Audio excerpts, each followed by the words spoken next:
Hi there. A lot of you went back to school this week, so I'm going to read you a story about someone who's a little bit frightened to go to school for the first time.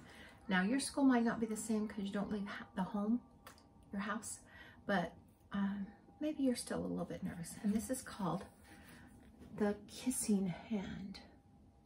And it's about a little raccoon who's frightened to go back to school.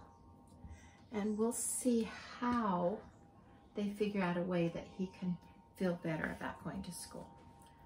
Let me get this closer. Here we go. The Kissing Hand. Oh, there's some special memories here. And here you see the raccoon playing at night. I hope he goes to bed early, but raccoons usually like to stay up late. Those are possums in the tree, huh? To Stephanie, Rebecca, Corin, and children everywhere who love to be loved. Chester Raccoon stood at the edge of the forest and cried. "I don't want to go to school," he told his mother. "I want to stay home with you. I want to play with my friends and play with my toys and read my books and swing on my swing. Please, may I stay home with you?" Mrs. Raccoon took Chester by the hand and nuzzled him on the ear. "Sometimes we all have to do things we don't want to do," she told him gently, "even if they seem strange and scary at first. But you will love school once you start." There she is, trying to comfort him. "You'll make new friends and play with new toys, read new books, and swing on new swings. Besides," she added, "I know a wonderful secret that will make your nights at school seem as warm and cozy as your days at home."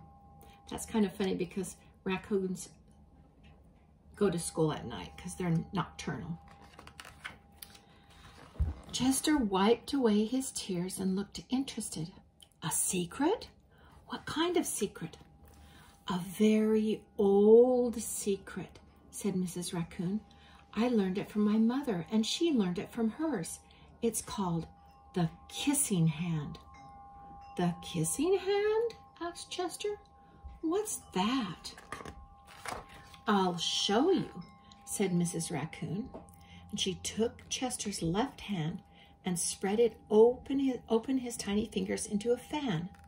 Leaning forward, she kissed Chester right in the middle of his palm.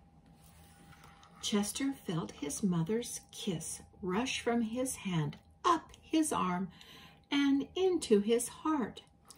Even his silky black mask tingled with a special warmth. That's a good kiss right in the middle of your hand.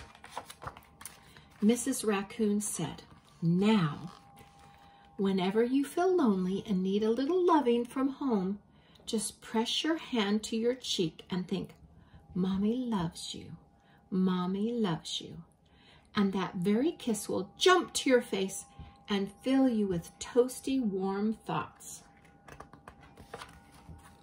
She took Chester's hand and carefully wrapped his fingers around the kiss. "Now, do be careful not to lose it," she teased him. "But don't worry, when you open your hand and wash your food, I promise the kiss will stick. You can't wash it off."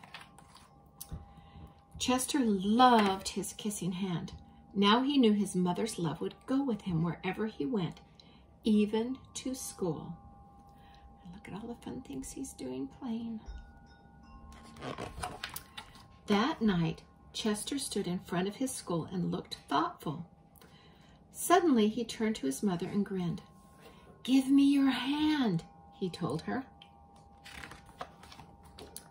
Chester took his mother's hand in his own and unfolded her large, familiar fingers into a fan. Next, he leaned forward and kissed the center of her hand. "Now you have a kissing hand too," he told her, and with a gentle goodbye and "I love you," Chester turned and danced away. Mrs. Raccoon watched Chester scamper across a tree limb and enter the school. And as the hoot owl rang in the new school year, she pressed her left hand to her cheek and smiled. The warmth of Chester's kiss filled her heart with special words. "Chester loves you," it sang. "Chester loves you." And there are all the little animal children busy at work at school. And do you think that the owl is their teacher? I hope they all have a kissing hand. Nonnie's going to take her hand and kiss it and give it to you because I love you too.